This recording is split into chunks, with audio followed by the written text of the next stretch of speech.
On today's Toy Spot, we're having a look at the Neca Terminator T-800 Tanker Truck Pursuit.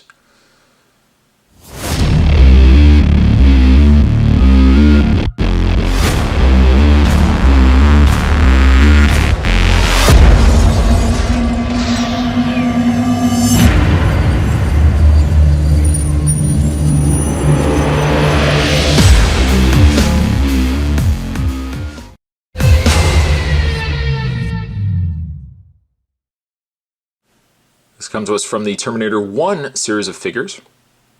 On the side it says, in the year of darkness 2029, the rulers of this planet devised the ultimate plan. They would reshape the past. The plan required something that felt no pity, no pain, no fear. Something unstoppable. They created the Terminator. On the back of the package, figures that you can get from this wave, we have the Tanker Truck Pursuit, Kyle Reese, and Endoskeleton. As for the read-up, specs, the Model T-800 Tanker Truck Pursuit, the Cyberdyne Systems Model 101 Series 800 Terminator was sent back in time from the year 2029 to 1984 to kill Sarah Connor, the future mother of John Connor, the future leader of the human resistance. After waging a one-man war on an entire police station, the Terminator tracks Sarah Connor and Kyle Reese to a motel. The Terminator wounds Kyle in its attack, but suffers more damage and is caught in the blast of an exploding gasoline truck. The outer flesh coating and human disguise is stripped away, revealing the nightmarish machine that lies beneath. Which I almost feel like on a read-up level serves more for the Endoskeleton and less for the Tanker Truck Pursuit.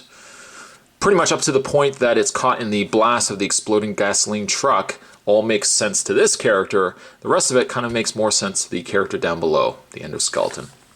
Anyways, what I am going to do is take a break. I'm going to get this opened up, and when we come back, we're going to get a better look at the T-800 Tanker Truck Pursuit. Don't go anywhere. Stay tuned.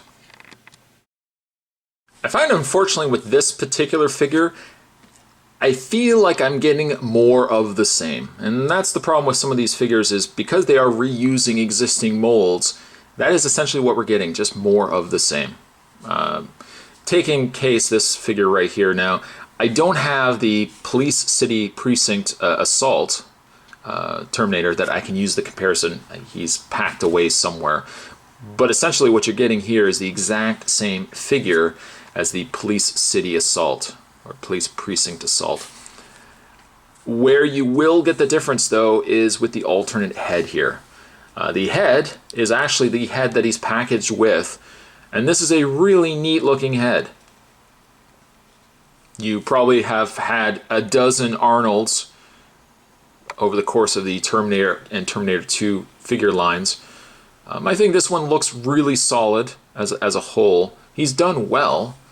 There's some paint and really nice sculpt on the exposed eye there, and on the side jaw area there you can see the exposed endoskeleton underneath. Really solid work. Essentially, though, you are getting this head on top of a body that is from, again, that Police City Assault figure release. Even up to the point that his alternate head that he does come with is the same exact head that we got with the Police City Assault, or Police Precinct Assault, whatever the figure was called. I wish I actually had that other figure available. And the reason why I say that is I almost feel like this, one thing that stands out in my mind when I did the review of that other figure is I think I remember saying that there seemed something off about his glasses on his head. It didn't seem to look quite right. And it might be just me looking at this particular figure. I don't think it's any different, but for some reason I feel like the glasses on this head look a lot better than the glasses on the other Terminator figure. I think the likeness, though, is there. It's still a good solid likeness of Arnie.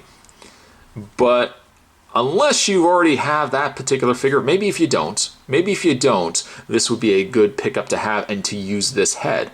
If you have the other figure, this head is, if you ask me, a bit of a waste. It's just simply, I mean, it gives a collector, don't get me wrong, a second chance to get a figure that they maybe didn't get the first time around by allowing you to head swap out, you know, the Police City Assault, or Police Precinct Assault Terminator, if you don't have that figure. If you already have that figure, then this ideally would be the head I'm going to keep on this figure here. This figure, I'm going to double check this head. This head looks a lot better if you ask me. It could just be me playing tricks with myself, but I feel like this head looks better on this figure, or that came with this figure, than the one that actually came with the other original release of this mold. I'm going to look into that. I love a good mystery. Other things that you are getting rehashes of is you're getting the same shotgun that was released with that figure, and you're also getting the same machine gun that was released with that figure as well, which lends itself again to the notion you're getting more of the same. The only thing that you're getting different is a slight different head sculpt.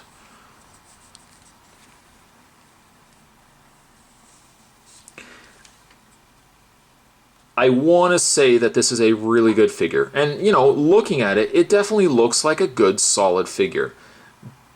But I feel like there are some release of Terminator figures that make sense. Like for me, the Tech Noir originally released T-800 was a good figure. Then we got the battle damaged version of that, and I kind of felt like, you know what, I was content with keeping the Tech Noir on its own. The Police City Assault T-800 was a figure made sense with the movie. And, you know, it was another key moment in the movie. So that was a good, well worth pickup of a figure. And then we've got this guy right here. And I just feel like it's an in-between moment. It's essentially a figure that we would have got in between key moments. And the same thing with the battle damaged Tech Noir. Sure, the hair sculpt was a little bit different on the Tech Noir.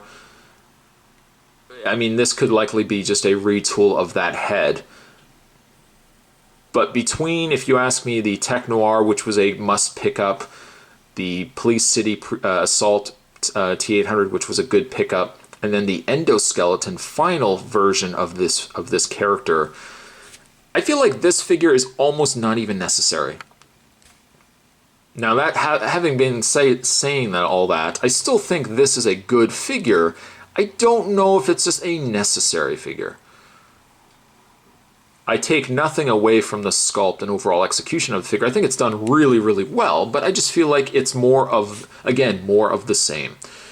In the way of its articulation, the T-800's head does rotate the same way as it does on all the other Terminator figures. It rotates actually at the neck. By the way, there's his jacket. You can remove it, but you know, you're still going to have a suited arm, so it really makes no sense. The arms go out and rotate all the way around via a pin and socket. There's a rotation and a bend at the elbow, which is extremely stiff. There is a rotation on the hand. Now, it looks like the hand, I think, is on a ball joint, so it gives you a little more movement up and down and left and right than what you would on just a standard hinge. And then he's got the swivel in the waist, and he's got the swivel in the boots. It's pre-posed, unfortunately, and I don't know if we're ever going to get Terminator figures from NECA that aren't going to have a pre-posed lower torso. When you have pre-established lines that already exist, like the Nightmare on Elm Street and the Terminator figures such as these, because they've already got the figure lines down, I don't know if they'll ever go back and give us changed out articulation on these figures. So that might be something that we're always going to get with this line, is a pre-sculpted base or pre-sculpted lower torso. Something else Spot failed to mention in details is I think his hand is really neat. I just want to point that out too. He's got a badly damaged hand. It looks like you can actually see some of the endoskeleton hand going on there as well. And that's a nice touch. Bullet holes on the back. He's got a couple of bullet holes in the front. And actually the coloring of his jacket is different than that of the original release of this figure. The other one was more of a black color.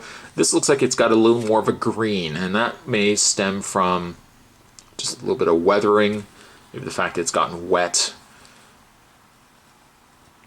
There you go.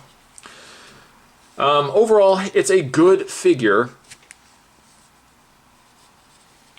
but I don't know. I just feel like we've gotten this figure already that a simple head swap for me is almost not enough. It's almost not enough. It's a really great head sculpt. But for me, key figures, Tech Noir, and then the Police City Assault, this figure just to me seems like an afterthought. This is also a really good figure, as Spot mentioned, for a head swap that if you didn't get the original Police Assault, this would be a good one to get and then just do a head swap. But I don't know if that's necessarily something that you would need to do. The Tanker Pursuit T-800, I'm going to give him an 8. He's still a good figure, just I don't know if he's needed in your collection of Terminator figures. You guys can let me know your thoughts down below as always, and I'll see you guys next time.